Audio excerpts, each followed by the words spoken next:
जय हिंद, जय भारत। मेरे चैनल रुद्र मिशन में आपका स्वागत है। मेरा नाम है रोहन। जो लोग मुझे काफ़ी टाइम से फॉलो कर रहे हैं, मेरे वीडियोस देख रहे हैं, उन्होंने एक चीज़ नोटिस की होगी कि मैं पैटर्न्स बनाना जानता हूँ। मैं पैटर्न्स को रीड करना और आपको समझाने में मेरे को बड़ा मज़ा आता है। और एक पैटर्न मैंने बहुत पहले कहा था, जब एप्स्टीन की फाइल्स रिलीज़ हुई थी। मैंने आपको कहा था कि इसमें वेस्टर्न जो एलिट्स हैं, जो वेस्टर्न सिविलाइजेशन को कंट्रोल करते हैं, जिनके पास सारी पावर और पैसा है, उनका नाम एप्स्टीन फाइल्स में ऐसी घिनौनी हरकतें करते हुए आया है। तो वो कुछ ना कुछ ऐसा करेंगे जिससे सबका ध्यान हट जाए। आप वीडियो देख सकते हैं, यहाँ पे मैं अपने स्क्रीन पे डाल रहा हूँ। और आज हम बात करते हैं, आज हो रही है अप्रैल, 8 अप्रैल है। ये वीडियो आप 9 अप्रैल को देखेंगे या शायद 10 अप्रैल को देखेंगे। तो कोई बात कर रहा है एप्स्टीन फाइल्स की? बिल्कुल भी बात नहीं कर रहा। और जब मैंने ये एप्स्टीन फाइल्स के बारे में आपको बताया था, तो मैंने दो चीज़ें कही थी कि दो चीज़ें हो सकती हैं जो डोनाल्ड ट्रंप कर सकता है, क्योंकि उसका नाम घिनौनी हरकतें करते हुए एप्स्टीन फाइल्स में आया था। और पहला ये था कि या तो वो मिडिल ईस्ट में वॉर छेड़ दे ईरान के अगेंस्ट। मैंने कहा था इसमें क्या है, 12 से 13 कंट्रीज़ इन्वॉल्व होंगी, और लेकिन फिर भी उसका इम्पैक्ट पूरी दुनिया में फैलेगा। दूसरी चीज़ वो कर सकता था, वो था कि वो ग्लोबल इकोनॉमी क्रैश कर सकता था। अभी वॉर तो छेड़ चुका है, और अभी आज मैं 8 अप्रैल को ये वीडियो रिकॉर्ड कर रहा हूँ। कल सुबह आज सुबह ये सीज़ फायर अनाउंस किया गया है। तो वॉर का किस्सा तो हो गया है। नेक्स्ट अब आएगा ग्लोबल इकोनॉमिक रिसेशन, मास इन्फ्लेशन, हाइपर स्टैगफ्लेशन। ये शब्द क्या है? इन्फ्लेशन मतलब महंगाई बढ़ेगी, स्टैगफ्लेशन मतलब लोगों की सैलरीज उतनी नहीं बढ़ पाएंगी जितनी महंगाई बढ़ेगी। तो आपकी सैलरी उतनी नहीं बढ़ेगी तो आप उतने खर्चे नहीं करेंगे, और उसी टाइम पे, सेम टाइम पे चीज़ों के दाम भी बढ़ते जाएंगे। और ये करते करते दो बबल बड़े फूटेंगे। पहला तो विश्व का एआई बबल फूटेगा, क्योंकि जो एआई कंपनीज हैं, जैसे चैट जीपीटी हो गया, सॉरी ओपन एआई हो गया जो चैट जीपीटी बनाता है, गूगल हो गया जिसका जेमिनाई है, एंथ्रोपिक हो गया जिसका क्लॉड है। तो इन एआई कंपनीज का मॉडल पता है क्या है? कि ये उतना रेवेन्यू जनरेट नहीं कर पाती जितना ये गवा देती हैं, क्योंकि ये एआई डेटा सेंटर्स रन करने में इतनी सारी कंप्यूटिंग, इतना सारा वाटर, ये सब खर्चा बहुत ज़्यादा है, और ये रेवेन्यू जनरेट नहीं कर पा रहे। भले ही इनमें एड्स भी अब चल रहे हो, फिर भी उतना रेवेन्यू आ नहीं पा रहा है। और सबसे इम्पॉर्टेंट चीज़, ये जो एआई कंपनीज़ हैं मोस्टली अमेरिकन हैं। चाइनीज़ की तो वर्ल्ड मार्केट में एंट्री होने नहीं दी है लोगों ने, देशों ने उसको बैन कर दिया है। अमेरिका की हर जगह पहुंची हुई है। लेकिन अमेरिका की जो डेटा सेंटर्स थे, अमेरिका की जो एआई कंपनीज थी, उनको सबसे ज़्यादा इन्वेस्टमेंट वेस्ट एशिया से आ रहा था, यानी कि मिडिल ईस्ट से। यूएई, सऊदी, बहरीन, कुवैत, कतार और ईरान ने इन्हीं को चुन चुन के मारा है। तो इन देशों के पास अब एक्स्ट्रा पैसा है नहीं कि वो ये अमेरिका के एआई प्रोजेक्ट्स में लगाएं।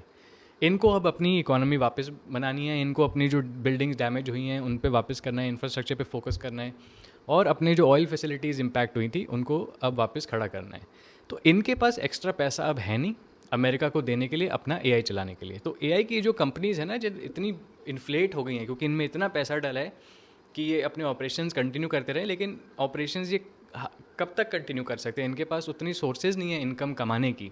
आप सिंपली सोचिए, अगर आप बिज़नेस चलाते हैं, आपको कोई लोन देने वाला बंदा लोन पे लोन दे जाए, लोन पे लोन दे जा रहा है, आप उतना बिजनेस कर नहीं पा रहे हैं कि आप वो लौटा पाएँ, तो आप तो बैंकरप्ट हो जाएंगे ना।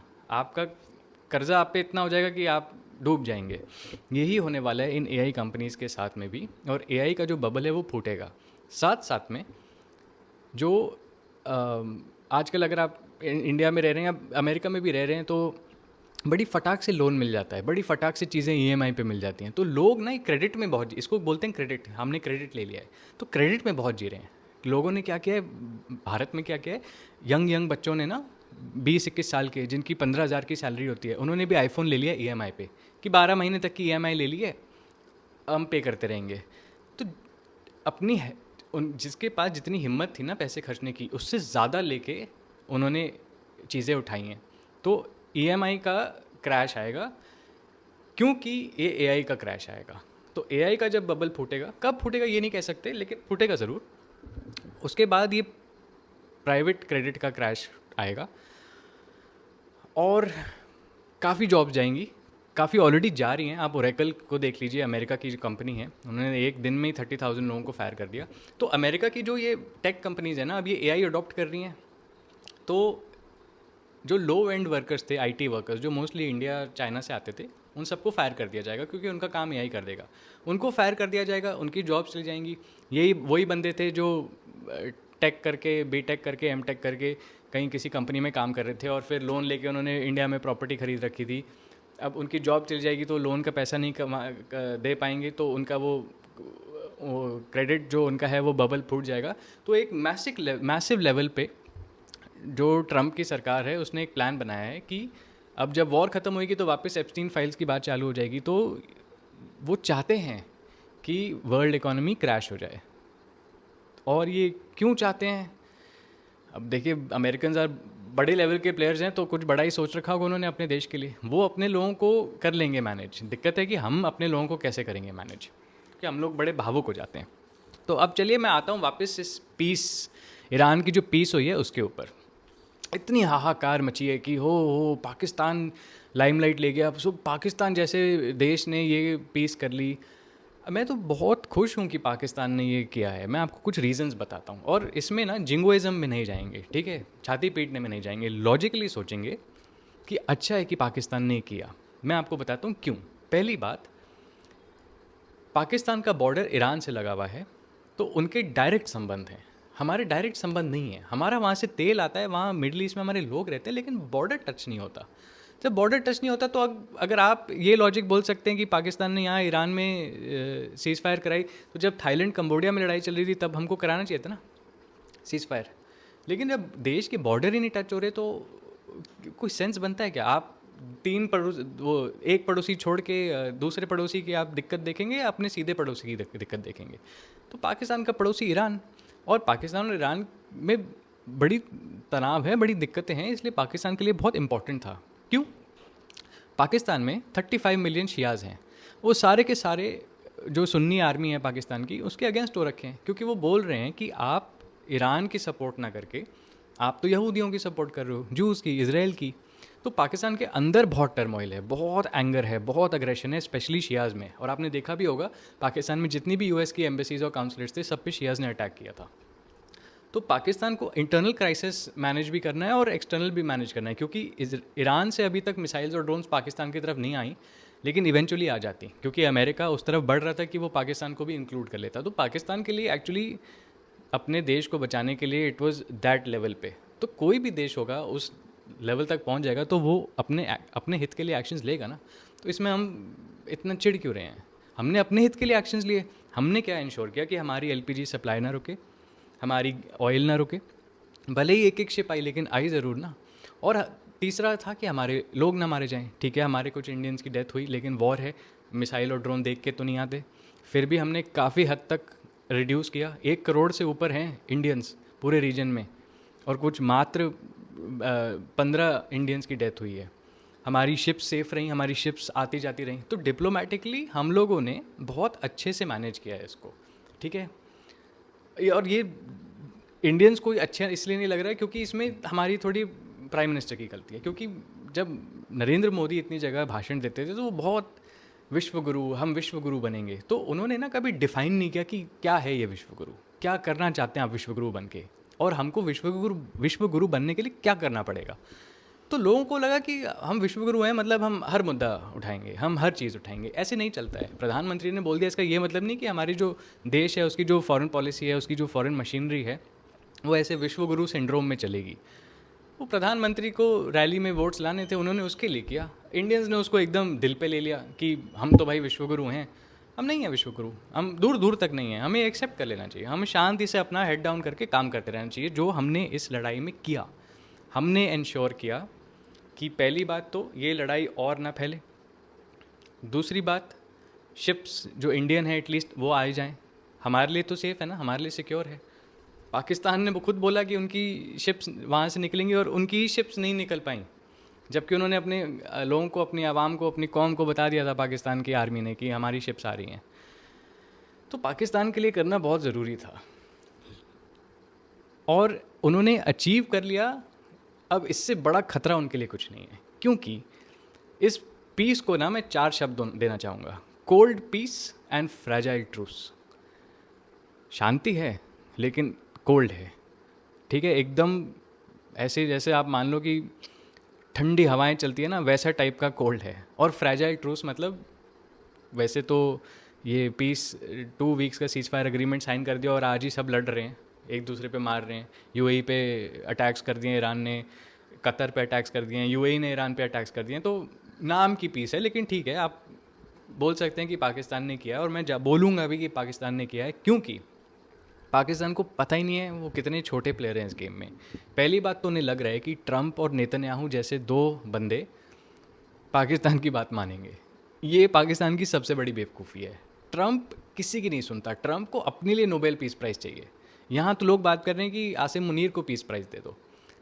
ट्रंप और नेतन्याहू पाकिस्तान को ऐसा यूज़ करने वाले हैं जो पाकिस्तानीज़ ने भी खुद नहीं देखा होगा। क्योंकि अगर ट्रंप और नेतन्याहू ने पाकिस्तान को यहाँ यूज़ नहीं किया तो वो ख़त्म है। अगर वो सही में इस सीज़ फायर को मान रहे हैं और इस सीज़ फायर को मान के चल रहे हैं तो नेतन्याहू भी गिर जाएगा और ट्रंप भी गिर जाएगा। तो इजराइल और यूएस जो रजीम चेंज ईरान में चाहते थे वो अपने देश में रजीम चेंज देख लेंगे। इसलिए मैं श्योर हूँ कि ये पाकिस्तान का मीडिएटेड सीज़ फायर उनके मुंह पे ही आके फटेगा। और आप ऑलरेडी देख सकते हैं सोशल मीडिया पे यूएई के लोग पाकिस्तानियों को गाली दे रहे हैं, बोल रहे हैं कि तुमने हमको बिट्रे किया है। सऊदी अरेबिया के लोग पाकिस्तान को गाली दे रहे हैं, बोलते हैं पहले तो तुमने हमारे साथ strategic mutual defence agreement sign किया कि एक पे हमला होगा तो मतलब दूसरे पे भी हमला माना जाएगा। जब सऊदी अरेबिया पे हमला हुआ तो पाकिस्तान आया नहीं, बोला हम तालिबान के साथ लड़ने में जूझे हुए हैं, हम अफगानिस्तान में फंसे हुए हैं। अब ये सीज़ फायर एग्रीमेंट करा दिए, जहाँ आप पॉइंट्स सुनिए ना सीज़ फायर के कैसे हैं। Complete cessation and aggression against Iran, मतलब ईरान के अगेंस्ट सारे हमले बंद, ठीक है। उसके बाद ईरान के ऊपर से सैंक्शंस हटा दिए जाएंगे, ठीक है। ईरान सस्ते में तेल हमको बेचेगा, इंडिया को। तीसरी चीज़, limited passage of ships through strait of Hormuz. इसका मतलब ईरान अभी भी स्ट्रेट ऑफ हॉर्मुज कंट्रोल करेगा। तो ये ईरान कभी भी कतर, बहरीन, यूएई, सऊदी की शिप्स रोक सकता है। तो ये सारे जो अरब वर्ल्ड है ये पाकिस्तान को गाली दे रहे हैं कि तुमने कैसा सीज़ फायर ये एग्रीमेंट साइन किया है, जिसमें पहली बात तो हमको ना इन्वॉल्व किया। टर्की, इजिप्ट और ईरान और यूएस के साथ तुमने कर लिया। इनमें से सिर्फ यूएस और ईरान लड़ रहे थे, टर्की इजिप्ट का कोई रोल नहीं था। ना तो यूएई को बुलाया, ना सऊदी को बुलाया, ना बहरीन को बुलाया, ना कतर को बुलाया, ना कुवैत को बुलाया, ना ओमान को बुलाया। तो ये कैसा टाइप का सीज़ फायर पाकिस्तान ने करवा लिया है। जो भी करवाया मस्त करवाया, मज़ेदार कराया, इन्हीं के मुंह पे आके फूटेगा। मैं बहुत श्योर हूँ, मैं इतनी जियोपॉलिटिक्स पढ़ता हूँ, मैं इसका श्योर हूँ कि इंडियंस को बिल्कुल बुरा नहीं फील करना चाहिए, क्योंकि हमको रिजॉइस करने का मौका पक्का मिलेगा। अब मैं आना चाहता हूँ ईरान पे। ईरान बहुत मज़ेदार देश निकला है। ईरान ने जो लड़ाई लड़ी है, ईरान ने मुंह पे मारा है वर्ल्ड की नंबर 1 इकोनॉमी। हो गया आप इतने ट्रिलियंस ऑफ डॉलर्स की इकोनॉमी, 37 ट्रिलियन डॉलर्स की इकोनॉमी। होंगे आपके 800 मिलिट्री बेसिस दुनिया में, होंगे आपके पास 5th generation stealth fighter aircraft. आप फिर भी हमारा कुछ नहीं उखाड़ पाए, ठीक है। ईरान ने हिट्स ली, ईरान में लोग मरे, IRGC के भी मरे, सिविलियंस भी मरे। ईरान में स्कूल्स भी डिस्ट्रॉय हुए, यूनिवर्सिटीज़ भी डिस्ट्रॉय हुई, ब्रिजेस भी हिट हुए, ऑयल फैक्ट्रीज भी हिट हुई, इलेक्ट्रिक पावर हाउसेज भी हिट हुए। ईरान ने हर टाइप के इसमें अपनी सीनियर लीडरशिप तक खो दी। लेकिन ईरान ने जो वापस मारा पूरी दुनिया को रुला दिया, क्योंकि उन्होंने स्ट्रेट ऑफ हॉर्मुज बंद कर दिया। ज्योग्राफी वो पकड़ के रखते हैं। उन्होंने UAE, Saudi, Qatar, Bahrain, Kuwait सबको मिलके मारा। और ऐसा मारा कि अमेरिकन्स, क्योंकि अमेरिकन्स देखिए सोच रहे थे सारी लड़ाई इसराइल के अगेंस्ट होगी, इसराइल पे मारा जाएगा। ईरान ने हर जगह मारा जहाँ अमेरिकन्स हर जगह प्रोटेक्ट नहीं कर सकते। तो ईरान ने एकदम कैलकुलेटेड लड़ाई की। और सबसे मज़ेदार चीज़, ईरान ने सिर्फ मिसाइल और ड्रोन्स के साथ पूरी लड़ाई लड़ी है। अभी तक बूट्स ऑन ग्राउंड हो ही नहीं है, यानी कि सोल्जर्स अभी लड़ाई नहीं लड़े। अभी सारी लड़ाई ना ऐसे काइनेटिक चली है, हवा वाली। और ईरान ने ये लड़ाई बिना एक एयरफोर्स की होते हुए ये लड़ाई लड़ी है। और बिना एक एयरफोर्स होते हुए वर्ल्ड की नंबर 1 एयरफोर्स USA और वर्ल्ड की नंबर 6 एयरफोर्स इसराइल, दोनों की नाक में दम कर दी। और ये तो छोड़ो, UAE, Saudi, Qatar, Bahrain, Kuwait, ये सब जो F-15 उड़ाते हैं अमेरिका के, रफाल उड़ाते हैं, F-16 उड़ाते हैं, इन सब के एयरक्राफ्ट इनफेक्टिव कर दिए। क्योंकि वो हर 2-3 घंटे में 4 ड्रोन मार देते थे एयरपोर्ट पे, तो सारी फ्लाइंग रुक जाती थी, तो एयर स्पेस बंद हो जाती थी। तो ये पूरी गल्फ़ कंट्रीज़ की एयर स्पेस ईरान ने सिर्फ सस्ते शाहिद ड्रोन्स, शाहिद 136 ड्रोन है उसका नाम, उससे रोक दी। ना फ्लाइट आ रही हैं ना जा पा रही हैं, बुरा हाल कर दिया। तो पूरी ईरान ने इस पूरी रीजन की एयर स्पेस कंट्रोल किया सिर्फ ड्रोन्स के साथ, आप समझिए। और ईरान ने अपनी जो डिसेंट्रलाइजेशन का मतलब ये है कि अमेरिकन और इसराइलीज़ को लग रहा था कि अगर खमेनी को मार दोगे तो त्राही त्राही मच जाएगी, लोगों को पता नहीं रहेगा क्या करें, किसके पास जाएं, कौन है हमारा लीडर। ईरान ने पूरी प्लानिंग कर रखी थी, पूरा गेम उन्होंने समझा रखा था अपने लोगों को। एक मरेगा तो नीचे के 4 बंदे होंगे, अब वो हर 4 के नीचे 4 होंगे, आप एक को मारोगे फिर भी 3 हैं, और उस एक को जो मारा है उसके नीचे भी 4 हैं। तो अभी की जो भी लड़ाई है ना, भले ही ऊपर के सारे आर्मी चीफ, IRGC का चीफ मर गए हों, उनके इंटेलिजेंस के चीफ मर गए हों, नेवी के चीफ मर गए हों, ईरान की सारी लड़ाई brigadier, colonel, lieutenant colonel, major, जवान, सब ने मिल के लड़ी है, सब ने मिल के प्रोग्रामिंग कर रखी थी। सबके पास अपना टास्क रेडी था कि हमको ये इस टाइम पे यहाँ लॉन्च करनी है, और उन्होंने वही करके दिखाया।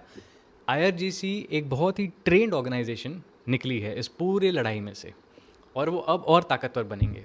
लेकिन IRGC अकेले नहीं कर सकती थी, उनको डेफिनेटली इसमें रशिया और चाइना ने सपोर्ट किया है, सैटेलाइट की इमेजरी दी है, इंटेलिजेंस दी है। देखिए रशियंस और चाइनीज़ बड़ी तादाद में इन गल्फ स्टेट्स में भी हैं, UAE में, कतर में, सऊदी में। इन्होंने पक्का बोला होगा ईरानियंस को कि इस होटल में अमेरिकन सोल्जर्स रह रहे हैं, तभी उस होटल में आके ड्रोन लगी है। तो इसमें रशिया ने और चाइना ने चुपचाप ईरान को प्रॉपर सपोर्ट दिया है, इसमें कोई डाउट नहीं है। आप गूगल करके देख सकते हैं, चाइना ने तो अपनी सैटेलाइट की इमेजरी रिलीज़ की है इन अमेरिकन बेसिस की, जहाँ पे ईरान ने अपने ड्रोन्स मारे हैं। तो Iran has been the star performer till now. अभी लड़ाई ख़त्म नहीं हुई है। अगर हो गई तो आप मान लीजिए कि लड़ाई ख़त्म हो गई तो ईरान जीत गया। पूरा मिडल ईस्ट अब चुरमुरा जाएगा, सऊदी, UAE, इन सब में इन फाइटिंग चालू हो जाएगी, इनका बैंड बच जाएगा, इनका खेल ख़त्म। फिर Iran is actually on level of super power in this region. Iran को फिर कोई नहीं हरा सकता, क्योंकि ईरान इतना स्ट्रॉन्ग बन जाएगा कि ये सब निपट जाएंगे, और इसराइल का फ्यूचर तो ख़त्म ही है। फिर ये अलग बात है कि ट्रंप भी इम्पीच हो जाएगा और निकाल दिया जाएगा। तो अगर लड़ाई यहाँ छोड़ दी तो आप पूरा समझ लो ये जो प्रो US प्रो अमेरिकन जो सांठ गांठ है ये ख़त्म। अमेरिका भी इस रीजन से भाग जाएगा, इसराइल भी एकदम इसराइल भी एकदम कोने में खड़ा हो जाएगा, और ये सारे जो वेस्ट एशिया की पावर्स हैं जो पेट्रो डॉलर के उसमें हैं, ग्रुप में हैं, अपना तेल बेच के डॉलर कमाते हैं, ये सब ख़त्म। ईरान लाएगा यहाँ पेट्रो युआन, और फिर होगा नया वर्ल्ड ऑर्डर चालू। लेकिन अब हम ईरान से चलते हैं इसराइल ने क्या किया। इसराइल ने कुछ ज़्यादा कुछ खास किया नहीं, बट उन्होंने बस ये दिखाया कि एक एफिशिएंट एयरफोर्स कैसे लड़ सकती है किसी एक ऐसे देश के साथ जिसके पास खुद की एयरफोर्स नहीं हो। इसराइल की जो एयरक्राफ्ट की सर्विसेबिलिटी थी वो काफ़ी हाई थी, लेकिन फिर भी उनको अमेरिकन पे डिपेंड करना पड़ा, क्योंकि एवैक्स उनको चाहिए था, रेडार चाहिए था, एयर टू एयर रिफ्यूलिंग चाहिए थी। इसराइल के एयरक्राफ्ट पूरे ईरान तक आके बॉम्ब ड्रॉप करके वापस नहीं जा सकते बिना रिफ्यूलिंग के। तो इसराइल तो अब बड़ी प्रॉब्लम में आ जाएगा अगर ये सीज़ फायर चलता रहा। इसराइल शायद ख़त्म हो जाएगा उसके बाद, क्योंकि एक तो अंदर सिविल वॉर चालू हो जाएगी, और ऊपर से ईरान उनको एक ना एक दिन, ईरान अब अगर बच गया ना तो वो हमास, हिजबुल्लाह जैसे 10 खड़े कर देगा, और इसराइल ख़त्म, इसराइल का टाइम अप, और इसराइल के साथ साथ नेतन्याहू तो ख़त्म। अगर ये, मैं इसलिए श्योर हूँ कि ये सीज़ फायर नहीं चलेगा क्योंकि नेतन्याहू के लिए अब खतरे की घड़ी आ गई है। ये सीज़ फायर अगर चल गया तो वो तो जेल जाएगा या तो मार दिया जाएगा, मोस्ट लाइकली वो मार दिया जाएगा। इसराइल में ऐसा हो चुका है, आप अगर रिसर्च करेंगे तो इसराइल के इसराइली ने ही अपने प्राइम मिनिस्टर को उड़ा दिया था क्योंकि वो अग्री नहीं कर रहे थे उसके डिसीजन से। If Netanyahu agrees to this ceasefire, he is over. Let's come to America. America ने इतनी बड़ी मिस कैलकुलेशन की, और ये अमेरिका की प्रॉब्लम हमेशा से रही है, वो कभी नहीं सीखते, क्योंकि वो हर लड़ाई में पैसे बनाने के दिमाग से जाते हैं, ना कि उसको जीतने के। ये हम वियतनाम से देखते आ रहे हैं, वियतनाम के बाद उन्होंने इराक छेड़ी, इराक के बाद उन्होंने अफ़गानिस्तान छेड़ा, अफ़गानिस्तान के बाद उन्होंने ईरान छेड़ा, इराक भी 2 बार छेड़ा, एक बार तो जीत गए, दूसरी बार तो हार गए। लेकिन तब तक वो सीख चुके थे कि हर लड़ाई में पैसे बनाए जा सकते हैं। क्योंकि आप देखिए ट्रंप के बच्चे तो सेफ़ है ना, ट्रंप के बच्चे तो नहीं जा रहे लड़ने, कोई अमेरिकन मिडिल क्लास या लोअर क्लास वर्किंग अमेरिकन है, उसके बच्चे लड़ रहे हैं पूरे रीजन में। ट्रम्प के बच्चों में से तो कोई डिप्लॉयड नहीं है ना। तो वो ऐसे ही है, वो धंधे वाला आदमी है, उसने धंधा कर लिया, उसने अपने पैसे कमा लिए। करप्शन एकदम पीक पे है अमेरिका में, इससे ज़्यादा करप्शन किसी और वेस्टर्न सोसाइटी में आपको देखने को नहीं मिलेगा। आप पॉली मार्केट नाम की एक वेबसाइट है, आप उसको खोल के देखिए, लोग बेटिंग कर रहे हैं यूएस कौन से दिन पे ईरान पे स्ट्राइक्स करेगा, क्या यूएस ईरान के न्यूक्लियर इनरिच्ड यूरेनियम को देश से निकालेगा। इस चीज़ पे लोग बेट कर रहे हैं अमेरिका में। अमेरिका इस लड़ाई पे सिर्फ बेटिंग करके पैसा कमा रही है, इसीलिए वो हार गई, पिटी है वो अच्छे से इस लड़ाई में। और दूसरी चीज़ ना, अब अमेरिका और इजराइल में बहुत ज़्यादा गैप आ जाएगा, क्योंकि ट्रंप को लगता है कि उसको नेतन्याहू ने धोखा दिया है। नेतन्याहू ने बोला होगा कि हम खमेनी को मार देंगे, उसके बाद ईरान के लोग गुस्सा हो जाएंगे, अपनी सरकार गिरा देंगे, हम ईरान में अपना कोई टट्टू बैठा देंगे, हमारी बढ़िया हो जाएगी, उनका तेल हम ले लेंगे। ऐसा तो हुआ नहीं। ईरानियंस ने सबक सिखाया है बढ़िया दोनों देशों को, और ईरानियंस ने बोला है कि तुम्हारे आने से 2000 साल पहले से हम यहाँ हैं, तुम लोग तो अभी आए हो, ये करके दिखाया उन्होंने। और लेकिन इसमें अमेरिका का माइंडसेट मेरे को बड़ा इंटरेस्टिंग लगा है। देखिए, उनके काफ़ी लॉसेस हुए हैं, उनके काफ़ी एयरक्राफ्ट इस कैंपेन में, 1 महीने प्लस के कैंपेन में लूज़ हुए हैं। ये एक उस कंट्री से लड़ रहे हैं जिसकी खुद की एयरफोर्स है ही नहीं। ईरान की एयरफोर्स पिछले साल ही ख़त्म कर दी थी इसराइल ने, जब 12 दिन की लड़ाई हुई थी जून 2025 में जब स्कर्मिश हुए थे, ईरान की एयरफोर्स ख़त्म कर दी थी। तो अभी ईरान के पास ज़्यादा एयरफोर्स थी नहीं, बस थोड़ी बहुत सरफेस टू एयर मिसाइल्स हैं जो ईरान ने बहुत सोच समझ के फायर की हैं, लेकिन जब जब फायर किया उन्होंने हिट्स लाए हैं।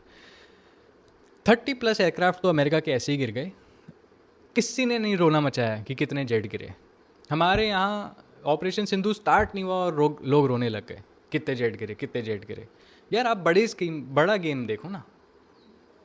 अभी आप थोड़ी हो उस स्क्वाड्रन के सीईओ, या आप थोड़ी हो रक्षा मंत्री, आपको क्या इतना इमीडिएटली जानना है? आप पूछो कितने जेट गिरे, आप ऑपरेशन होने तो दो पूरा, उसके बाद आप लो ना।